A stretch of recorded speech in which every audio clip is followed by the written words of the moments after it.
We are living in an age where your wristwatch can tell you how you're sleeping, your scale can calculate how much water you drank that day, and your NBA box score, oh, the data available. We are so past just tracking points and rebounds. Metrics can now judge everything from how many dribbles a player should take before shooting to how much pressure he should apply on closeouts. But for all the advancement in analytics, here is the key NBA element we still cannot measure: fit. Oh, sure, we can say that player X needs the ball in his hands, so he should be paired with player Y, who doesn't. But the real essence of fit, will these guys connect enough to do all those little extra things on the court? Is this certain player going to feel mentored by that certain coach? Would this player feel comfortable in that city with this locker room? All of that is much tougher to gauge, but can make the difference. Think about it. Great white sharks, they can rip your heart out, literally, while swimming in the ocean. But stick one on a Manhattan street corner, quickly going to become less dangerous than a doorstop. That is fit. And of course, the NBA is littered with examples of fit gone wrong. We got some sharks on street corners here with the 2004 Lakers. Should have been a super team, instead basically powdered their way into an NBA Finals and then were promptly upset. How about the 2009 Wizards?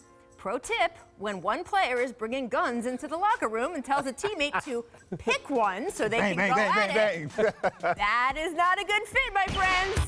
Or the Cavaliers a few years ago when Kyrie Irving and Deion Waiters were supposed to be just ripping it up as one of the NBA's most dangerous backcourts, but instead only ripped up each other.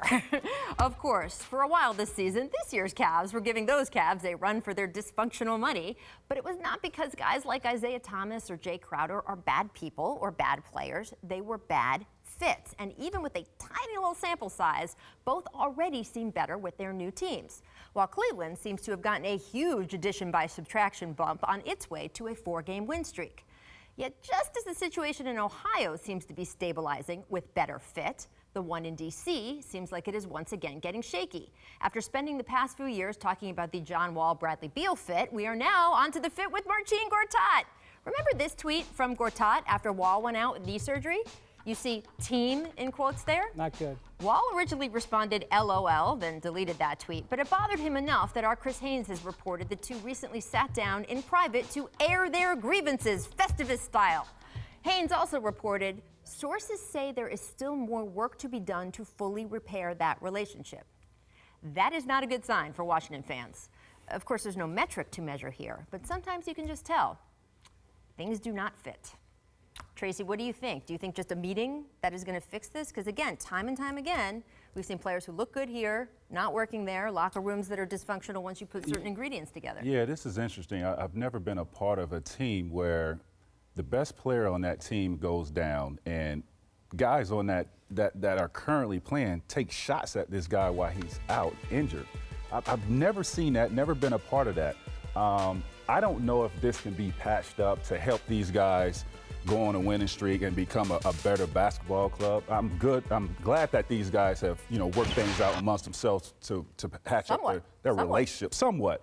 But I don't know if this is going to be enough for them to become a better club per se. When I was with the Wizards in training camp back in Richmond, Virginia, they were talking about how their big advantage was their continuity. Right. That they'd all played, the starting five was all back, and the Celtics were all different, and the Cavs were all different, which proved to be an issue. Everybody allowed But here's the thing about Wall and Gortat, because I know these guys a little bit.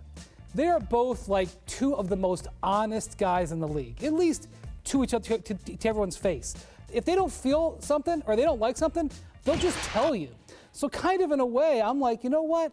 If Gortat doesn't think that they're playing as well when Wall plays, obviously social media isn't the best way to do it, but I feel like get it out in the open and deal with it. Now, the Wizards did have trade talks with Gortat. He's going into the last year of his contract next year. I don't know how long this is going to be a partnership because John Wall has 6 years on his contract. Yeah. We know who's going to win that battle in the locker room. That's true. But just because they're angry at each other today, this doesn't mean that the season is lost. This can end up, there is this phenomenon does happen where a top player goes down and then the team improves in the short term. It's known as the Ewing theory from Patrick Ewing. But Tracy's right. They don't usually then take shots at their leader. No. That's true. No. That's true. But I do think it's not all lost for the Wizards. Granted, they are not playing like we thought they were going to play, and really not playing like they thought they were going to play because, as you know, Rachel, they thought they were going to Yes, be I right do at the top. know. But this On season is very not show. lost. Wall will not. be back, and they can get over this. Yes, they will make the playoffs, but I think with this team, they had higher expectations. They're not going to meet those expectations. I'm sorry, because Boston clearly is better. The Cavs with the new acquisitions are clearly better, and Toronto is better. So where did that leave these guys? I'm going to tell you something. If they get to the 4 or 5 seed and they end up playing Toronto in the second round, or they have to play a tough first round opponent, What are you about to say? they're going to be seeking those. They're going to be seeking them out. They will not have an issue with having confidence. I'm not making a prediction, Trace, but don't count the Wizards out just because they're struggling in February, is what I'm saying. Okay.